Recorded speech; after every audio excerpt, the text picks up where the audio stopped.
Oi, diretor! Oi, coordenador! Tudo bem com vocês? Pois é, gostaríamos muito de estar com vocês aqui presentes, mas, infelizmente, em virtude da atual situação em que estamos condicionados, precisaremos realizar os nossos trabalhos por vias remotas. E é com a parceria de sempre que nós gostaríamos de pedir licença a todos vocês e adentrar na aula de trabalho pedagógico coletivo. Contem conosco e saibam que será uma grata satisfação compartilharmos estratégias de formação com os nossos docentes aí na escola. Um grande abraço e venha participar das nossas reuniões a partir de agora. Sejam bem-vindos ao Núcleo Pedagógico. Olá, professor, tudo bem? A conversa agora é com vocês. Primeiro, eu gostaria de dar boas-vindas a todos vocês, colegas de trabalho. Para nós, é uma grata satisfação sabermos que estamos reunidos no dia de hoje para compartilharmos algumas ideias, definirmos algumas rotas e, de fato, concluirmos ou direcionarmos algumas ações. Primeiramente, professor, gostaria que você soubesse que a equipe do Núcleo Pedagógico está muito feliz em dividir este espaço de formação junto com os senhores. Todo o material de hoje foi pensado com muito carinho e é importante que você saiba que nas próximas semanas nós também estaremos juntos nas ATPCs, auxiliando, direcionando e inclusive compartilhando ideias com o trabalho que vocês já executam aí na escola e hoje por vias remotas. Antes de mais nada, eu gostaria de compartilhar com todos vocês o que é o Núcleo Pedagógico. Este setor é uma unidade de apoio à aplicação e desenvolvimento do currículo oficial do Estado de São Paulo. Hoje, somos compostos por 18 profissionais dentro deste setor. O nosso trabalho está ancorado pela Resolução 75, que exige de todos nós o comprometimento em garantir que o currículo oficial do Estado de São Paulo chegue de fato na ponta por meio de atividades, cronogramas, programações e ações pedagógicas dentro da unidade escolar. O nosso trabalho é totalmente direcionado às ações e comandas que o professor coordenador desenvolve aí na sua escola. Além disso, temos uma equipe curricular disponível para apoiar o trabalho de todos os nossos docentes nas escolas. É importante que você saiba que este espaço, inclusive este que nós estamos conversando com vocês hoje, é um espaço destinado para compartilhamento de ideias, pensamentos, ilustrações, desenvolvimento, sonhos, desejos, aprimoramentos. Tudo isso é construído com o intuito de garantir que aí na escola você possa desenvolver melhor todo o seu trabalho a partir da realidade das nossas equipes. Portanto, professor, nós vamos iniciar o dia de hoje conversando com você sobre este momento que estamos vivendo. Atualmente, a educação brasileira teve como principal comanda reinventar-se. Que modelo é este de educação que já desenvolvíamos ao longo dos outros dias, meses, anos anteriores, que de fato não pode ser executado, trabalhado e permanente? É importante que iniciemos o trabalho de hoje refletindo um pouquinho sobre este modelo de educação que nós temos inserido. Será que este modelo era de fato o modelo mais correto? Será que a minha prática dentro de sala de aula, será que o meu trabalho como formador de fato era o mais adequado para que conseguisse atender o maior número de profissionais? O fato é que hoje a escola ela vive um papel e os seus profissionais, inclusive, executam uma função de extrema importância, que é de garantir que mesmo por vias remotas, o trabalho pensado, desenvolvido por você, aquela estratégia que você desenvolveu ou imaginou trabalhar com o seu aluno desde o início do ano, possa ser preservado.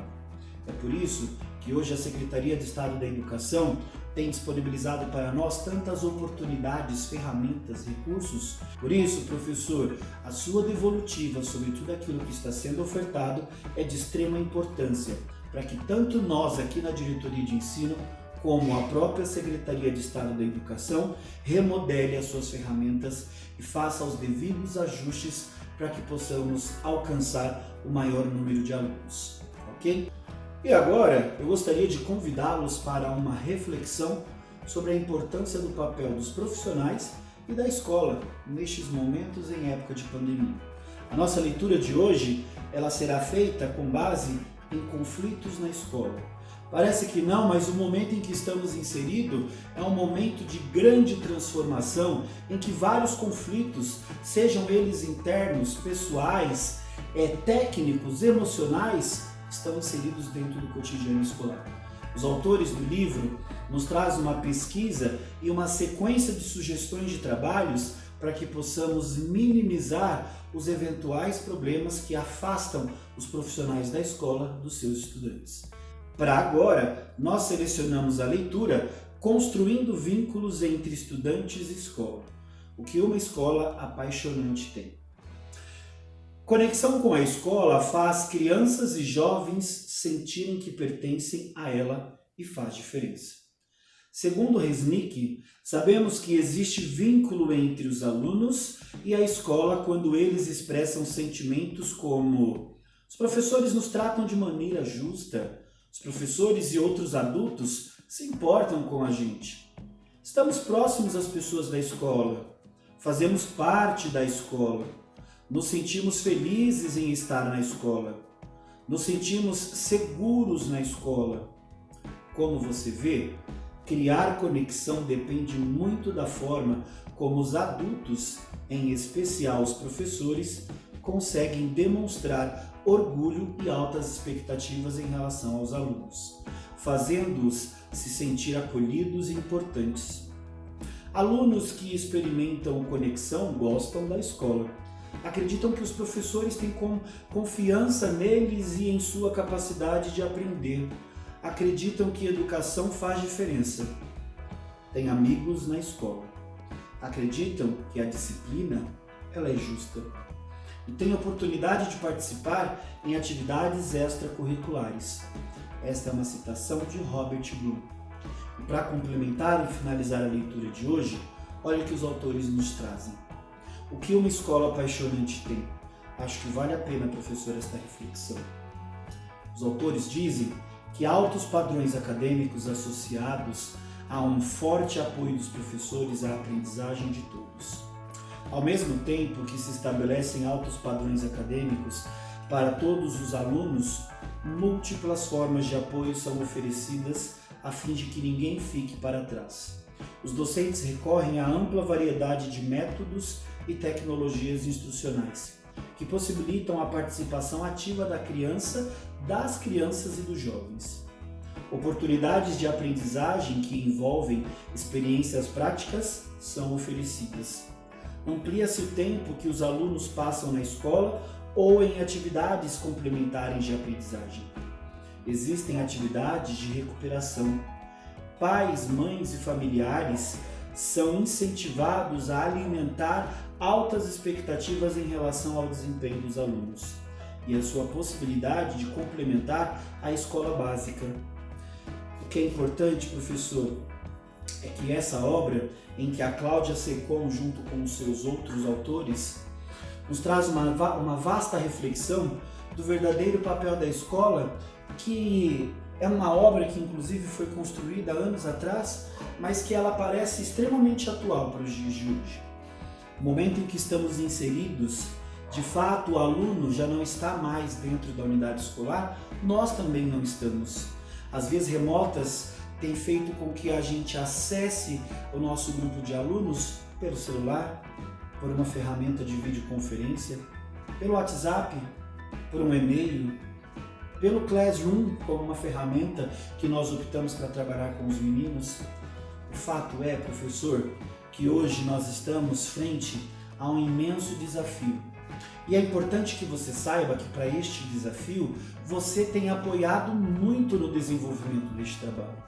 Quando a gente para observar e acompanhar o trabalho que as nossas escolas estão fazendo hoje, a gente consegue observar literalmente maravilhosos trabalhos que vocês estão desenvolvendo com a grande estratégia que vocês executam a partir da confiabilidade que o aluno, que o estudante tem no papel e na figura do professor.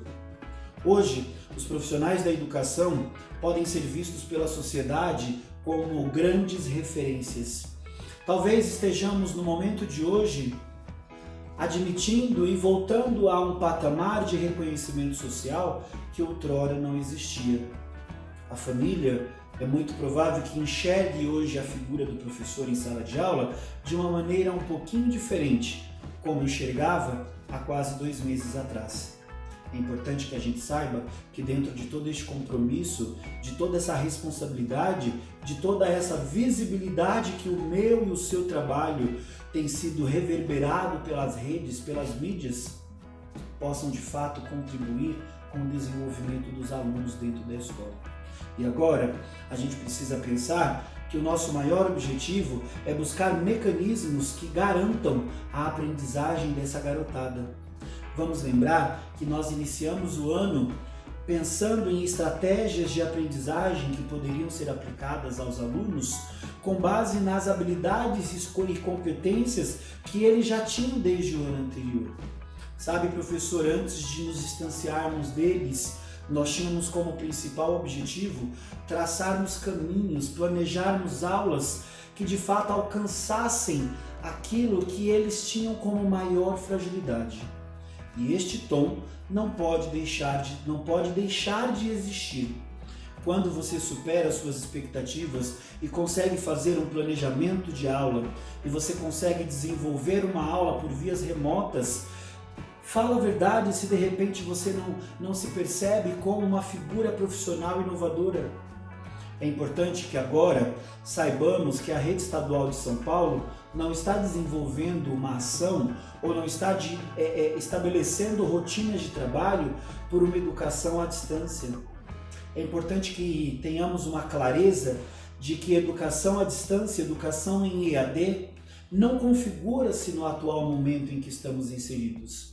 Muito menos a possibilidade de deixarmos de lado o apoio técnico-pedagógico a esses meninos.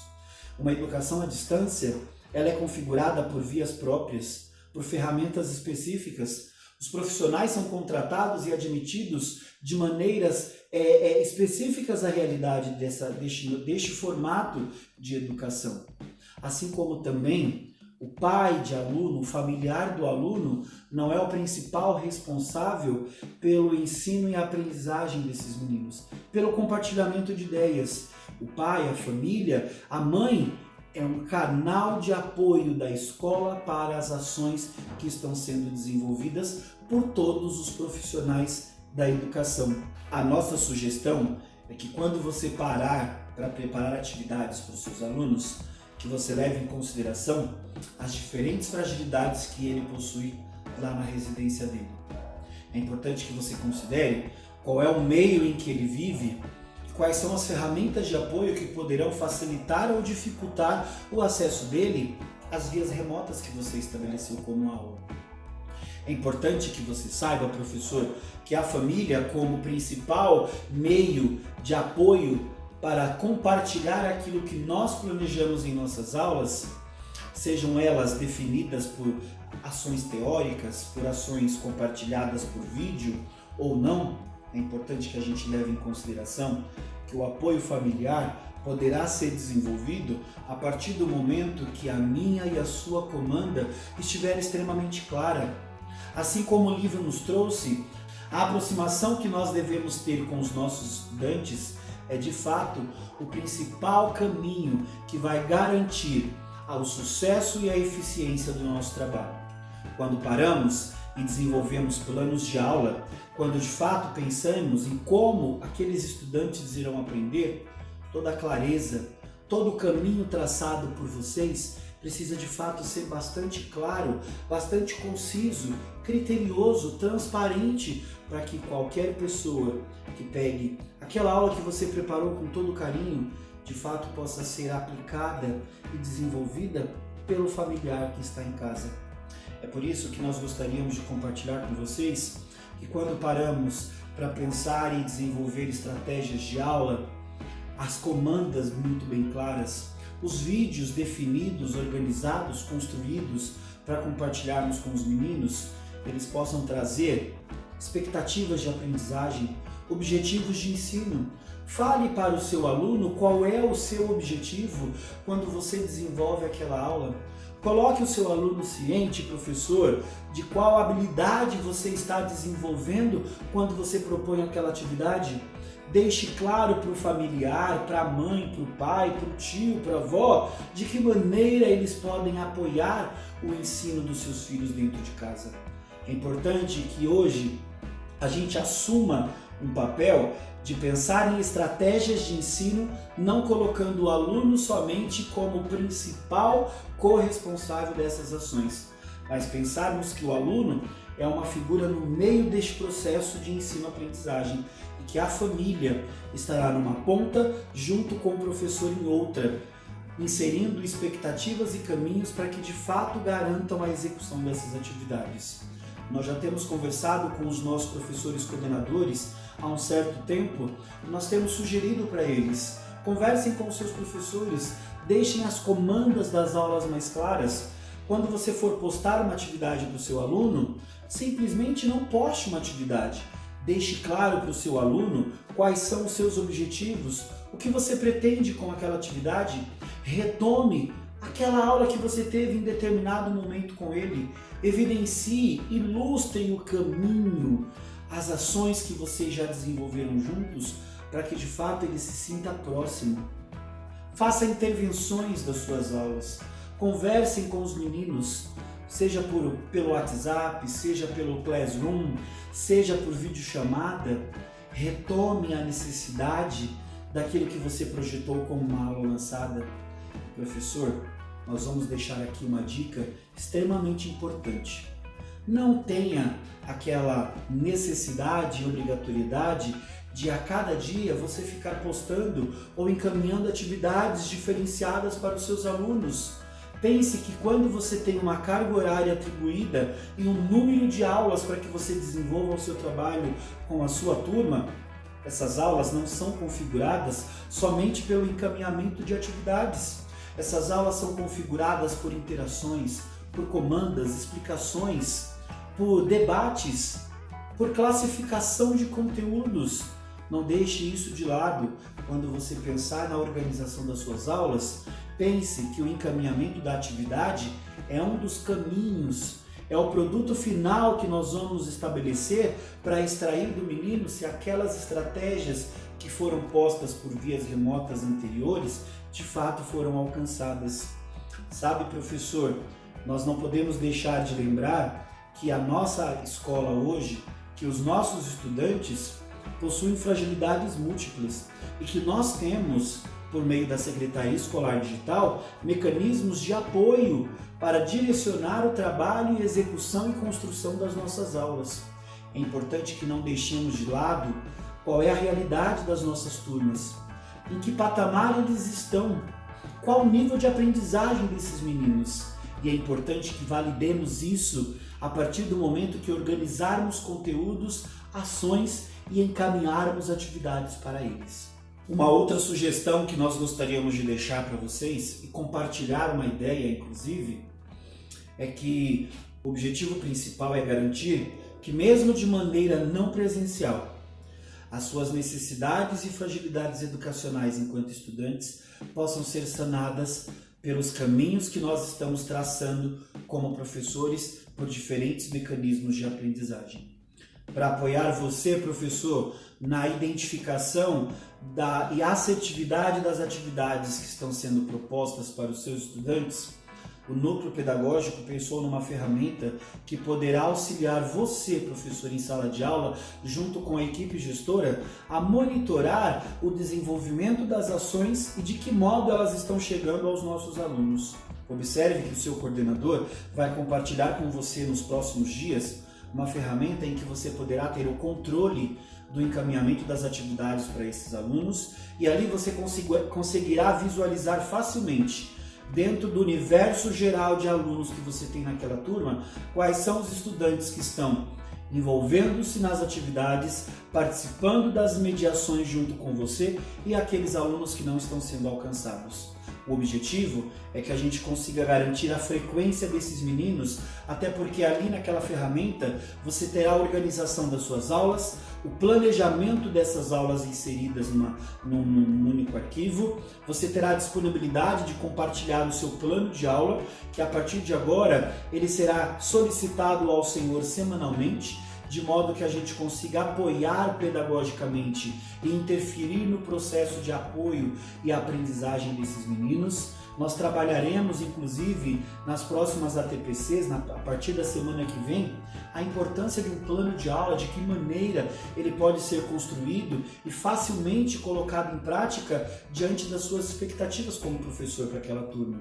E para finalizar, a ideia dessa ferramenta é que a cada atividade que você disponibiliza para os seus estudantes e eles finalizam as entregas dessas atividades, que você tenha facilmente a inserção da frequência desses meninos para que lá no final do bimestre você possa utilizá-la como material de apoio para preencher o diário de classe virtual. Professor, para darmos prosseguimento às nossas ações e para que o nosso trabalho de hoje fique um pouco mais próximo da sua realidade, eu gostaria de convidá-los para uma sala de bate-papos, em que nós teremos agora um diálogo direto com a equipe curricular da área de Ciências da Natureza e Matemática.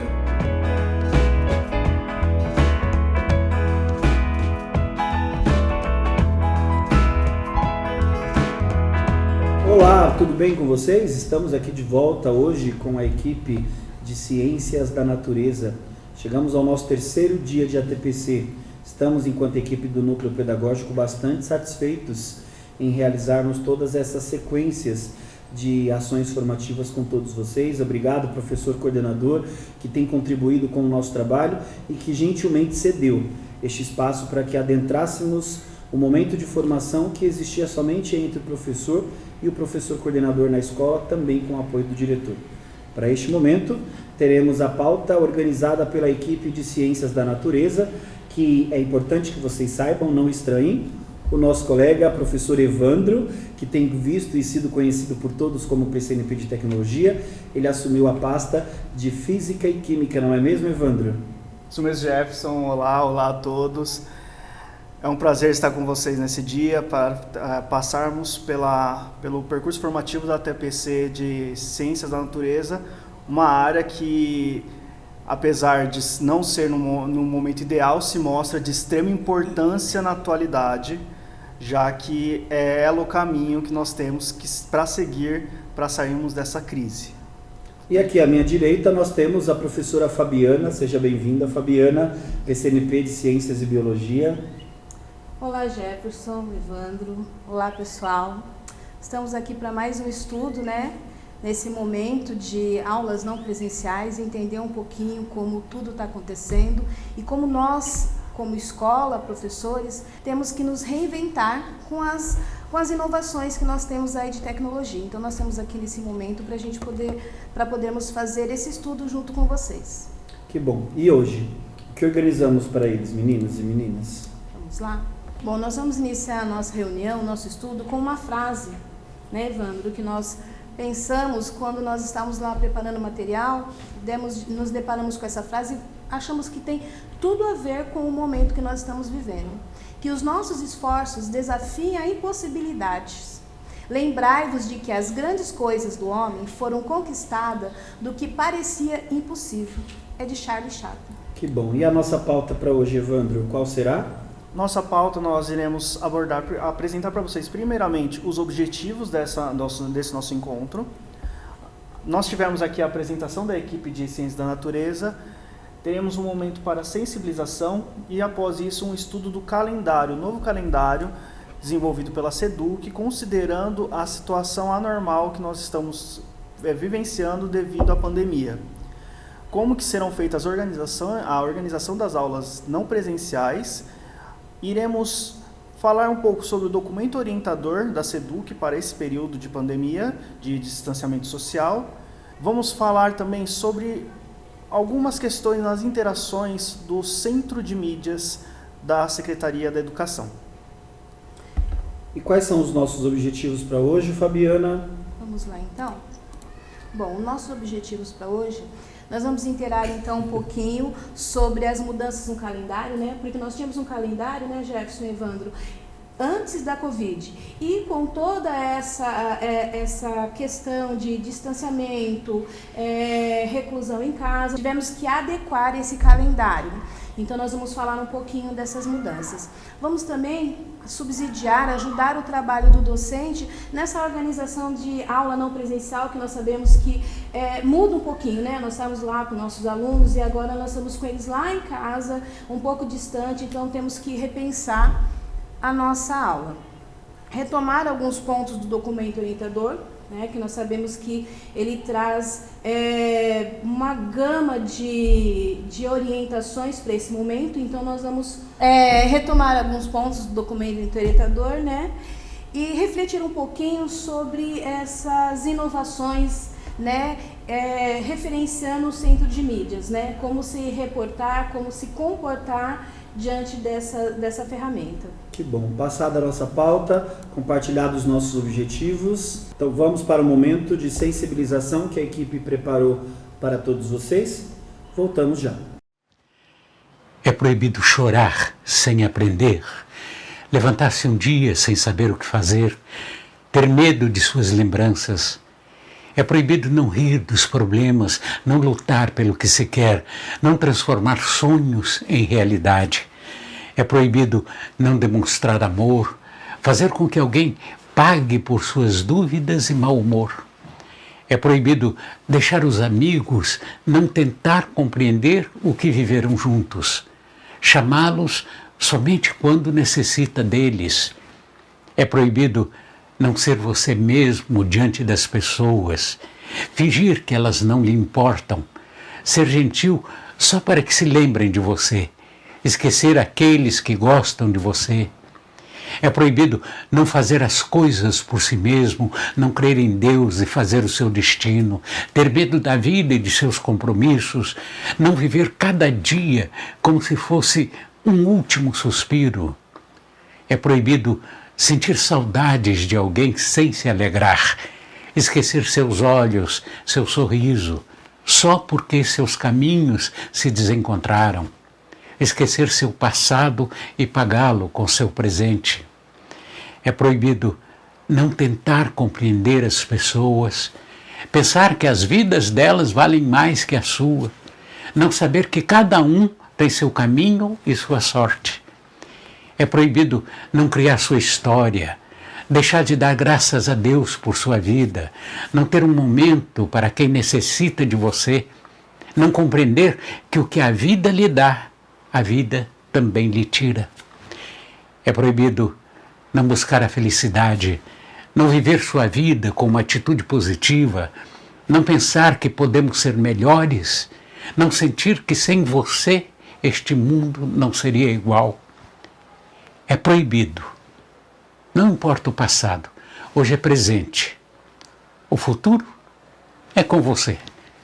Pense nisso. O tempo não espera ninguém. Uma linda vida para você. Seja feliz hoje e sempre. Voltamos. E fica proibido, gente, desistir. É proibido não tentar. Diante do que nós temos hoje, a única alternativa é seguir com as inovações e adequações que nós temos aí. Ok, Evandro, então, já que é a única mulher desta mesa, cabe a nós dois cumprirmos a ordem, né? Se não podemos desistir, se não podemos parar, se a mulher está falando, o que será que o calendário da Secretaria de Estado da Educação nos traz como referência para este momento de pandemia? Como vocês devem lembrar, o calendário disponibilizado no final de 2019, ele colocava semanas, ele tinha alterado a nossa rotina normal, colocando semanas de recesso durante o ano letivo. Porém, com o caso da Covid-19 e a necessidade do distanciamento social, sempre enfatizado pelos órgãos de saúde, houve uma alteração nesse calendário. As semanas de recesso foram concentradas no final de março. A partir do dia 23 de março, houve uma suspensão gradual das aulas e então iniciou-se as 2 semanas de recesso. Após essas 2 semanas de recesso, tivemos os nossos 15 dias de férias docentes. Com isso, nosso primeiro bimestre foi adiado até o dia 29 de maio. Então, o final do nosso bimestre agora é dia 29 de maio de 2020. Então, com essa atualização, né, Fabi? Pode falar. Nós podemos perceber, né, Evandro, que o terceiro bimestre e o quarto bimestre quase não sofreram muitas alterações. Acreditamos que continue assim. Porém, há necessidade da gente focar num ponto. Como as férias docentes já ocorreram em abril, a partir desse nosso retorno, nós teremos as aulas direto até o final do calendário letivo. Sim, temos que ficar atento a esses pontos importantes. É importante ressaltar que para os próximos dias nós também estamos aguardando orientações da própria equipe da Secretaria de Estado da Educação e que à medida que elas forem sendo compartilhadas com as diretorias de ensino, nós aqui do Núcleo Pedagógico, junto com a equipe de supervisão, falaremos novamente sobre o calendário escolar, né, com o diretor de escola, com o próprio professor coordenador, e que fatalmente chegarão essas informações até vocês, professores. Na sequência dessa organização de trabalho, né, Fabiana, a gente precisa relembrar que o vídeo nos trouxe uma ordem, já que não podemos parar, e se não vamos parar, de que maneira vamos organizar esse nosso trabalho neste período em que retomamos o primeiro bimestre e que será encerrado logo mais no dia 29 de maio. Como será que o professor deve perceber-se estando trabalhando por vias remotas? Então, Jefferson, nós professores estamos vivendo também esse momento, né, de Covid, de reclusão, e os nossos alunos lá também, em casa, sofrendo isso. Mas como que nós professores, né, qual que é o nosso papel? O que somos nós professores? Nós professores, nós somos produtores, nós somos articuladores, nós somos responsáveis pelo sistema de gestão-aprendizagem. Quando eu falo sistema de gestão-aprendizagem, o que seria esse sistema de gestão-aprendizagem? Seria dar caminhos a esse aluno que agora está lá na casa dele, com aula distante, com aulas não presenciais. Então, esse é o nosso papel nesse momento, professor, de direcionar, de dar caminhos para esse aluno, de ajudar ele a construir com autonomia o aprendizado. E já que nós vamos buscar caminhos, nada melhor do que convidarmos os nossos professores a uma análise do documento orientador organizado pela equipe COPED, lá da Secretaria de Estado da Educação, que com certeza nós sabemos que o professor coordenador aí na sua escola já teve um momento de diálogo com você, professor, para análise, reflexão, compreensão deste documento orientador. Se ainda assim essa discussão, por conta de todas as demandas em que nós estamos inseridos, ela tem acontecido de uma maneira um pouco rasa, nós aqui de Ciências da Natureza vamos compreender e nos aprofundarmos um pouco mais sobre este documento. Não é mesmo, Fabiana? Sim, e quando a gente fala de documento orientador, né, a gente tem que pensar, para quem foi construído esse documento orientador, né? Qual é o foco desse documento orientador? Vamos trazer para a nossa linguagem de Ciências da Natureza. Temos aí que o documento orientador, nesse momento de distanciamento social, de aulas não presenciais, será o nosso átomo, certo? O núcleo dele é a aprendizagem dos nossos estudantes, certo? Então, ao redor dele estão as ferramentas que a gente tem para garantir que o núcleo continue coeso, que aquela estrutura atômica funcione. Então, ao redor dele nós temos a inovação. Precisamos inovar. A gente não pode continuar na aula tradicional, na sala de aula, com lousa e giz. Sabemos que o laboratório é essencial para as aulas de Ciências da Natureza, mas também sabemos que existem opções do aluno poder fazer essas atividades experimentais em casa, com materiais que ele pode encontrar na própria casa dele. Então, a inovação é um dos carros-chefes do documento orientador para garantir a aprendizagem nesse período de distanciamento social. Além disso, ele também vem para organizar o nosso trabalho como professor para que a gente possa ter um caminho a seguir. Junto com isso, para a gente conseguir que essa estrutura funcione, a gente precisa também repensar a nossa forma de avaliar o estudante. A gente não pode continuar avaliando ele da mesma forma que a gente avaliava nas nossas aulas presenciais. Poxa, Evandro, eu acho bacana essa reflexão, né? Condicionar o professor a uma análise do próprio documento orientador que a secretaria encaminha para nós, de que modo eu posso pensar na prática, quais são os atalhos que eu posso seguir dentro do desenvolvimento deste trabalho. Inclusive, ao longo da nossa conversa, vocês serão convidados a visitar alguns campos específicos do próprio documento orientador para direcionar o trabalho de vocês, professores, aí na escola.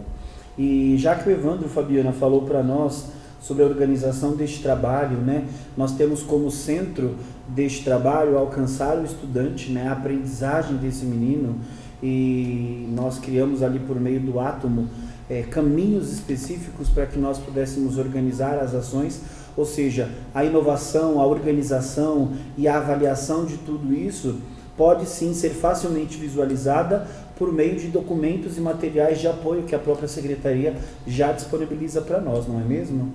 Sabe o que é importante a gente esclarecer, meninos? Que esse documento orientador, ele não é novo, não é algo que surgiu, né? Não, ele vem pautado com materiais que nós, professores, já temos em uso. Nós temos lá o Aprender Sempre, nós temos lá o Currículo Paulista, o Caderno do Aluno, nós temos a Matriz Curricular, que vai apoiar o ensino médio, que vai apoiar as aulas do ensino médio. Então, assim, são todos esses materiais que já temos, que nós já estamos usando na escola, no dia a dia. Então, todo documento orientador, ele está pautado nesses materiais que o professor, o aluno, já tem acesso, né? Então, assim, não é nada de novo. O que ele traz de novidade são as metodologias diferenciadas que o professor tem que utilizar.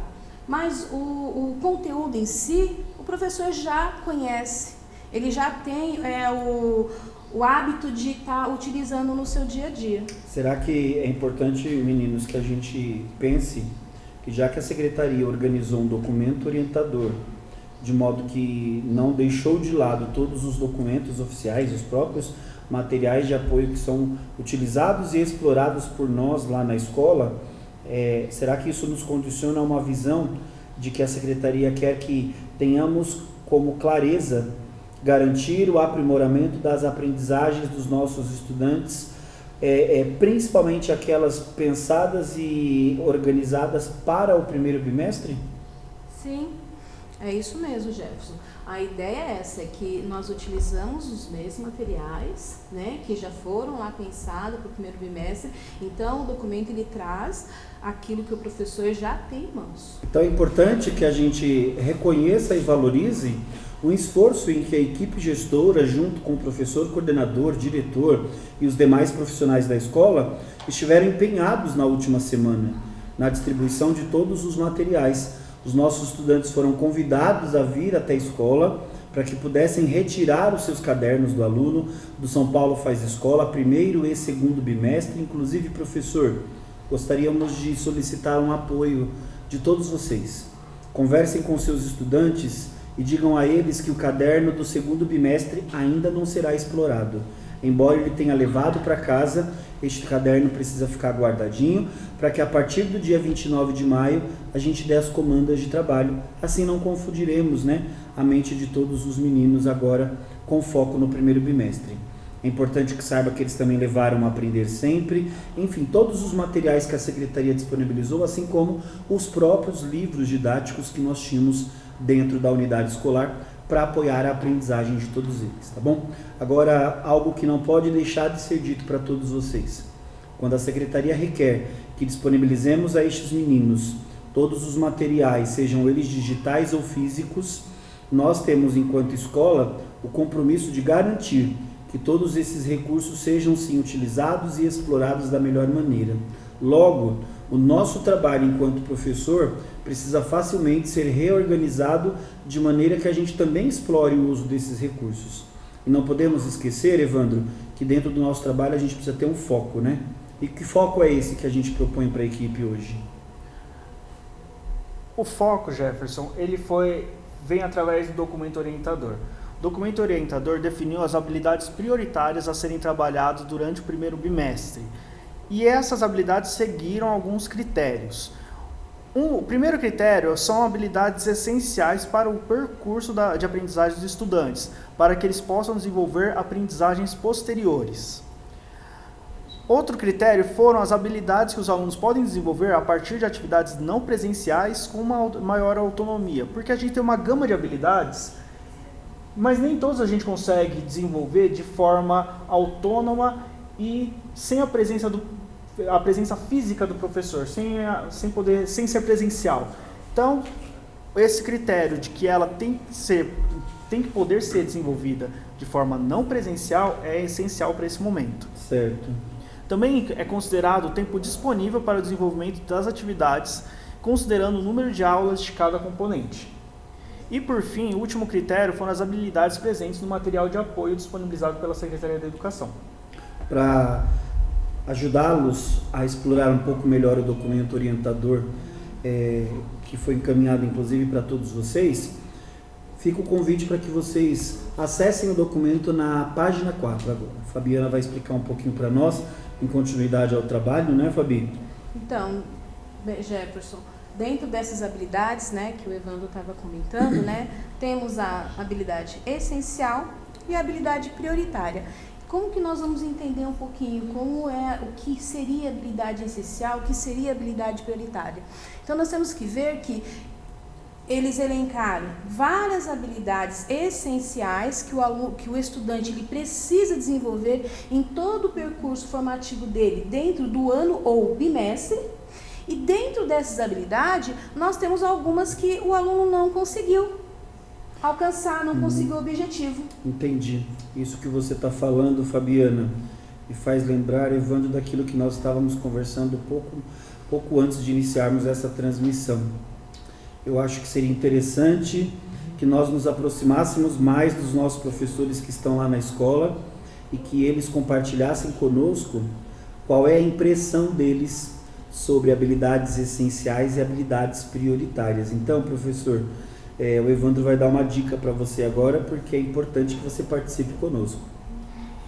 Professor, para você mandar suas contribuições para a nossa TPC, para que a gente possa fazer esse ambiente um ambiente de discussão, é importante que você deixe suas contribuições no chat do YouTube, que está aqui do lado da tela, certo? Ou aqui embaixo, se você estiver assistindo pelo aplicativo do celular, e que a gente consegue ver tudo que vocês falam conosco, para que assim a gente possa até mesmo aprofundar em alguns pontos que estejam mais frágeis na formação.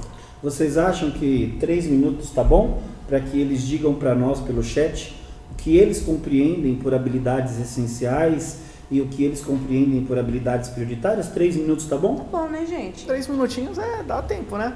Vamos Até lá, já, então.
estamos de volta, queremos agradecer a colaboração de todos vocês, né, de vários de vocês, na verdade, que deixaram aí os seus comentários.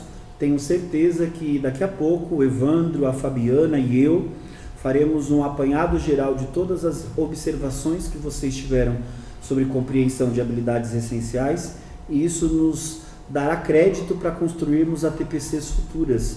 Afinal, essa discussão não será encerrada hoje. Com certeza, Jefferson. Então, vamos lá? Então, vamos... o que vocês colocaram, né? O que seria habilidades essenciais e o que seria as prioritárias, né? Então, como nós comentamos um pouquinho das habilidades essenciais, as prioritárias, elas estão dentro das essenciais. Então, aquelas habilidades que o aluno não conseguiu, acabam se tornando as habilidades prioritárias para que o professor retome com ele essas habilidades. E aí, como que o professor vai ter acesso, ou como que ele vai encontrar essas habilidades que não foram alcançadas pelos alunos nesse percurso? Isso que você está falando, acho que faz... A gente está aqui ouvindo um pouquinho a discussão da equipe de matemática ali do lado, em que eles também estão conversando com os professores sobre habilidades essenciais e habilidades prioritárias. Quando a gente acessa o documento na página número 4, vocês vão verificar que a Secretaria disponibilizou para nós, por meio de um link, uma série de sequências de habilidades, na verdade, que foram definidas como essenciais para cada série, e elas foram pensadas de que maneira? Professor, lembre que quando você abre o currículo paulista do 6º, do 7º, do 8º, do 9º, ou quando você analisa a matriz de avaliação processual para o ensino médio, para cada série e para cada bimestre, existe um conjunto, né, Evandro, de habilidades que são colocadas como habilidades que devem ser trabalhadas a cada bimestre por vocês com os seus estudantes. O que a Secretaria fez? Ela pegou todo aquele conjunto de habilidades e classificou apenas 4 como habilidades essenciais. Tanto que ao acessar o documento por meio do link, vocês verão facilmente no rodapé do documento que nós temos as habilidades essenciais para todos os componentes. E já que falamos de 4 habilidades, seguindo o exemplo que a Fabi acabou de trazer para nós, se eles classificaram 4 habilidades como essenciais, é importante que você aí na sua escola dê uma analisada por meio dos percursos lá na sede, através da plataforma Foco Aprendizagem, e verifique de fato quais são as habilidades em defasagem de cada turma que você possui. E a partir do momento que você fizer esta análise, a partir do momento que vocês fizerem esta análise, que vocês percebam se as habilidades essenciais previstas no documento da Secretaria, de fato, se conjugam dentro da realidade que vocês vivenciam aí na unidade escolar, para que cada professor verifique a fragilidade das suas turmas. E daí a gente precisa lembrar que há uma diferenciação entre prioritárias e essenciais. Quando a Secretaria disponibilizou para nós aquelas 4 habilidades essenciais que foram previstas para o primeiro bimestre, professor, é importante que fique claro isso, eles classificaram como ações ou habilidades que poderiam ser trabalhadas com os nossos estudantes por vias remotas, como este cenário em que nós estamos inseridos agora. Agora, de repente, você para analisar as habilidades em defasagem das suas turmas e você, de repente, percebe que as habilidades são outras. O que fica para vocês como sugestão da nossa equipe é que você verifique daquelas habilidades que os seus alunos ainda não tiveram as suas aprendizagens garantidas. Quais delas podemos desenvolver estratégias de aprendizagem, mecanismos de ensinos que podem facilmente ser trabalhados com eles pelas vias remotas, não é, Evandro? Isso mesmo, mas Jefferson, como que os professores conseguem verificar quais são as habilidades em defasagem? Vamos acompanhar? Vamos acompanhar. Para a gente acessar as habilidades de defasagem dos nossos alunos, a gente vai acessar o site da Secretaria Escolar Digital. O site é www.sede.educacau.sp.gov.br. Aqui na tela inicial, você vai fazer o seu login. O seu login será o seu RG com o F e a senha que você criou para entrar na Secretaria Digital. Caso você não lembre da sua senha, você pode pedir uma nova clicando ali no botão Esqueci a minha senha. Aqui na tela inicial da sede, nós iremos para o menu lateral esquerdo e clicaremos na aba Pedagógico. Abrindo essa aba, abrirão novas abas. Clicando em Foco Aprendizagem, nós iremos entrar na opção Resultados Bimestrais. A partir daí, a gente vai para Relatório de Análise por Questão. Aplicamos os filtros que vão definir as provas que nós vamos avaliar. Nós temos a ADE, a Avaliação Diagnóstica de Entrada, que foi realizada agora no começo do ano, assim como nós temos as AAPs do ano de 2019. E aqui a gente vai encontrar a habilidade em defasagem. Se eu perguntar para você, ciência da natureza, eu consigo relacionar com a habilidade de matemática ou de língua portuguesa? Eu acho que eu fico um pouco em dúvida, não é, Evandro? Exatamente, é muito mais fácil a gente pensar, muito mais comum pensarmos que a gente consegue relacionar com as habilidades de matemática. Seria uma regra? Não necessariamente, a gente consegue desenvolver habilidades de ciência da natureza juntamente com habilidades de língua portuguesa, como no exemplo que eu vou mostrar a seguir. Uma habilidade que estava em defasagem era a habilidade LP 110, que a sua descrição é estabelecer relações entre a tese e os argumentos oferecidos para sustentá-la. Fabi, tese e argumento é algo importante para a ciência da natureza? Se nós falarmos sobre aprendizagem investigativa, né, onde nós temos que fazer experimentos, pesquisa, onde nós temos que fazer observações, acho que é importante. Daqui, então, a gente pode, por exemplo, pegar dois componentes de ciência da natureza, vou puxar a sardinha para o meu lado, desculpa, e falar sobre física e química. Nossa, mas física e química com habilidade de língua portuguesa? Desculpa, Evandro, eu sou professor de língua portuguesa e não imaginei que poderíamos trabalhar paralelamente. Você, físico e químico, e eu, um belo escritor. Mas a gente pode, Jefferson. Inclusive, a gente precisa trabalhar em conjunto. Até porque, como a ciência da natureza trabalha muito com teorias científicas e produções científicas, a gente até utiliza, a gente precisa dessa habilidade em língua portuguesa para a gente combater a pseudociência, que são conhecimentos científicos falsos, que são muito disseminados e que, se você não tiver o discernimento certo, você pode acreditar nele. Pseudociência. Vamos voltar para a física, gente. Se a gente for na matriz processual de ciência da natureza, no capítulo de física, nós vamos encontrar essa habilidade de ler e interpretar textos envolvendo termos e ideias científicas. A gente precisa tecer relação entre tese e argumentos para falar sobre ideias científicas? Sim, né, Evandro? Com certeza a gente precisa, senão a gente não tem uma teoria científica, certo? Assim como em química, a gente pode também pegar uma habilidade que é analisar e julgar a importância dos metais para a sociedade, apresentando posicionamentos sobre o modo sustentável de exploração desses materiais na sociedade contemporânea. Então, novamente, a gente vê que a gente precisa ter aí uma forma de argumentação, a gente precisa ter uma tese, a gente precisa defender e sustentar essa tese. Então, a gente está com física e química trabalhando a habilidade de língua portuguesa. E é importante que a gente saiba que lá na escola, quando a gente desenvolve um trabalho e pensamos em planos de aula ou as próprias atividades que vocês estão encaminhando para os estudantes, seja pelo Classroom, seja pelo WhatsApp, Facebook, a via remota que você classificou na sua escola como o melhor caminho para auxiliar os seus estudantes, que você trabalhe sempre em função de sanar aquelas habilidades em defasagem deles, e que a gente consiga colocar aquela habilidade em defasagem, seja ela de língua portuguesa, matemática, a serviço da aprendizagem do menino, contribuindo também como professor de física, química, ciências ou biologia. Não é isso, meninos? Isso mesmo. Agora, algo que é importante de ser dito para vocês. Lá na página 4 a gente encontra o desenvolvimento das habilidades essenciais. Se você caminhar um pouco mais para o documento orientador que a própria secretaria disponibilizou para nós, na página 16, vocês também verão um link classificado como habilidades prioritárias. Se você observar, professor, as habilidades que estão descritas tanto na página 16 como na página 4 são as mesmas, o quadro é o mesmo. O que acontece é que na página 16 a gente avança um pouco mais dentro de exatamente isso que o Evandro e a Fabiana estão trazendo para nós. Eu classifico aquelas habilidades essenciais para trabalhar com os meninos, faço um filtro dessas habilidades e pondero quais delas eu de fato conseguirei trabalhar e atender à necessidade dos nossos estudantes por vias remotas.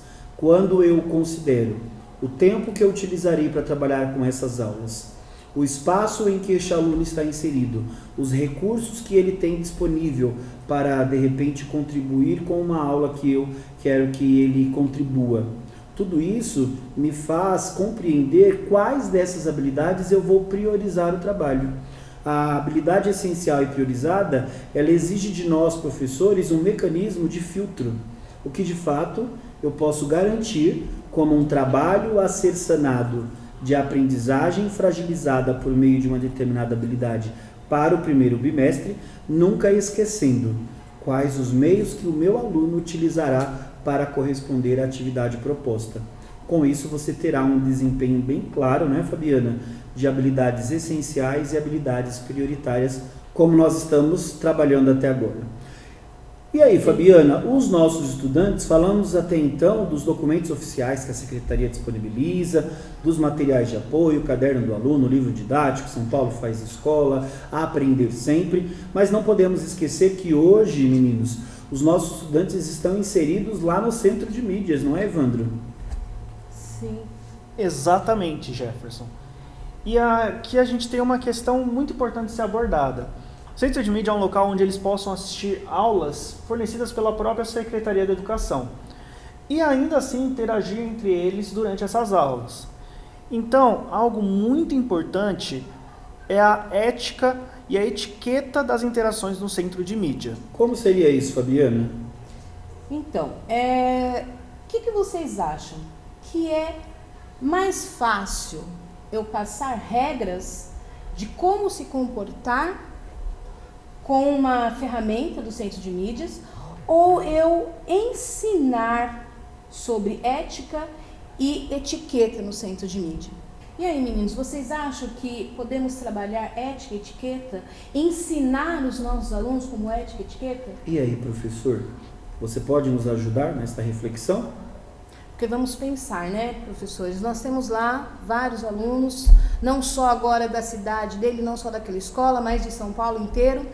E aí eu falo para ele, eu coloco algumas regras para eles que eles precisam seguir. Uns vão seguir, outros podem dizer, e daí? Mas quando isso é ensinado, é construído esse conceito do que é ética, do que é etiqueta, de como se comportar, e não só no Centro de Mídias, né? Nós temos outras ferramentas que eles precisarão ter acesso, precisarão ter uma outra postura, e isso precisa ser ensinado. E aí eu lanço isso para vocês. Mais um desafio para nós estarmos orientando os nossos estudantes. Que a ferramenta é de uso pedagógico, portanto, é necessário engajamento enquanto ao acompanhamento e a participação dos estudantes no Centro de Mídias. Assim como os demais meios de comunicação utilizados com uma postura respeitosa e de comprometimento com o saber. Eu acho, inclusive, Fabi, que a escola pode orientar, não é mesmo? Sim, a comunidade sobre a etiqueta e a ética em ambientes virtuais. Cabe, inclusive, professor, uma reflexão, uma temática na sua aula e reflexão e discussão com os seus estudantes sobre esse tema.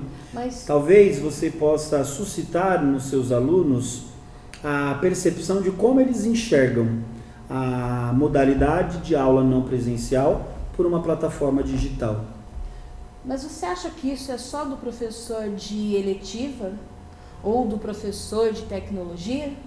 Será que o próprio professor de ciências, ele não pode, utilizando essas ferramentas tecnológicas, fazer uma conversa com seus alunos sobre como se comportar, o que é ética, eu acho qual que a compromisso? Dica, Fabiana, é perfeita para os nossos colegas que estão nos acompanhando hoje, né? Parece que é uma responsabilidade, você citou isso muito bem agora, foi muito feliz na sua fala.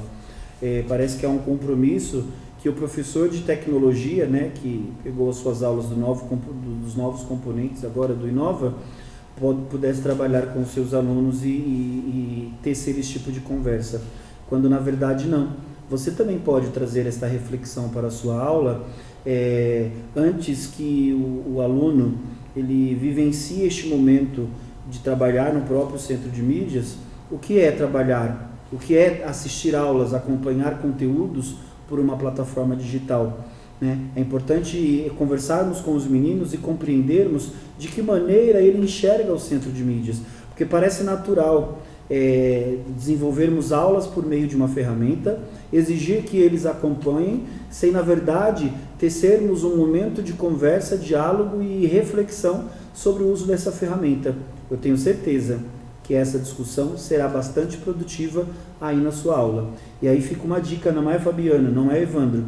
Para a nossa próxima TPC, nós gostaríamos de ouvir vocês, né? A partir do momento que vocês fizerem as suas contribuições no chat, de que maneira os nossos estudantes veem o centro de mídias, nós poderemos conversar de uma maneira mais aprofundada por isso, para que a gente perceba de fato como alcançá-los.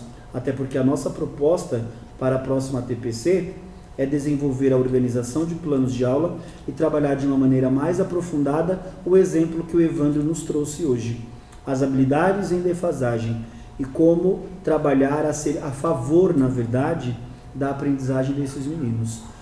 Fabiana, Evandro, eu acho que estamos chegando ao fim da nossa reunião de hoje. Passou rápido, não é mesmo? Passou bem rápido. E já estou ansiosa pelo próximo encontro, que nós vamos falar sobre plano de aula. Já estou ansiosa. E já que você está ansiosa, eu gostaria que você aproveitasse e fizesse as suas considerações finais. Pessoal, agradeço, né, pela atenção, por esse momento de estudo, por essas reflexões que nós trouxemos. Espero de verdade que isso tenha acrescentado ao que vocês já trazem de bagagem, né, desse momento que nós estamos vivendo. Estamos aqui à disposição, precisando, é só chamar a gente pelo Zap. E o professor Evandro, física, química? Gostaria também de agradecer a atenção de vocês nesse momento, além de também dar uma última dica de material. Nós temos o blog do Núcleo Pedagógico, onde vocês vão encontrar as abas de Física e Química, as abas de Ciências e Biologia, com materiais e inclusive páginas de artigos como da Revista Brasileira de Ensino de Física, da Revista Brasileira de Ensino de Química, onde vocês podem ter novas ideias de como trabalhar com seus alunos, além de materiais para experiências feitos com materiais de baixo custo mesmo. E se você quiser saber o endereço do blog do Núcleo Pedagógico, veja aqui na descrição do vídeo. Ou também consulte o seu professor coordenador, que já recebeu os links disponíveis para que você pudesse explorar melhor todo o material que foi produzido pela equipe técnica do Núcleo Pedagógico. Aproveito, inclusive, professor, e agradeço a sua participação. Saibam que estamos muito honrados de dividir este momento de formação com vocês. Há muito tempo desejávamos criar um canal de comunicação direto com todos os profissionais das áreas. Parece que este será o caminho. E vocês também poderão contribuir com o trabalho do Evandro, com o trabalho da Fabiana, sugerindo caminhos, alternativas, temáticas para que a gente desenvolva aqui nessa aula de trabalho coletivo. Um grande abraço a todos e até a próxima. Até a próxima. Até a próxima. Fica agora com o poema de Braulio Bessa, A Força de um Professor. Hoje, a minha homenagem justíssima a cada professor desse mundo. Eu tenho fé e acredito na força do professor. Eu disse assim: um guerreiro sem espada, sem faca, foice ou facão, armados só de amor, segurando um giz na mão. O livro é seu escudo que lhe protege de tudo que possa lhe causar dor. Por isso, eu tenho dito que eu tenho fé e acredito na força do professor. A luta por igualdade, a luta contra o racismo, contra o preconceito burro, homofobia, machismo, a luta pelo respeito de quem tem amor no peito, é a luta do educador por um mundo mais bonito. Tenho fé e acredito na força do professor. O professor que é um arquiteto de sonhos, um engenheiro do futuro, um motorista da vida dirigindo no escuro, um plantador de esperança, plantando em cada criança um adulto sonhador. Esse cordel foi escrito porque eu ainda acredito na força do professor. Nesse mundo tão cruel, somente a educação mata a fome da miséria, combate a corrupção. É possível até que mude o sistema de saúde desse povo sofredor. Eu insisto, eu repito, tenho fé e acredito na força do professor. É tanta solidariedade doando o seu saber, tirando da própria mente para outra mente crescer, salvando e guiando vidas por estradas tão compridas, com mais espinho que flor. Em poesia eu recito, tenho fé e acredito na força do professor. Porém, não sinta vergonha, não se sinta derrotado. Se o nosso país vai mal, você não é o culpado. Nas potências mundiais são sempre heróis nacionais. E por aqui, sem valor. Mesmo triste, nós que constroem essa nação. Ah, se fizessem justiça, sem corpo mole ou preguiça, lhe dando o real valor, eu daria um grande grito, tenho fé e acredito na força do professor, na força de quem é forte, mesmo sendo enfraquecido, por não ser valorizado, por não ser reconhecido, por quem está lá no poder, assistindo padecer, sem ouvir nosso clamor. Ah, se fosse diferente, ah, se até o presidente se curvasse ao professor.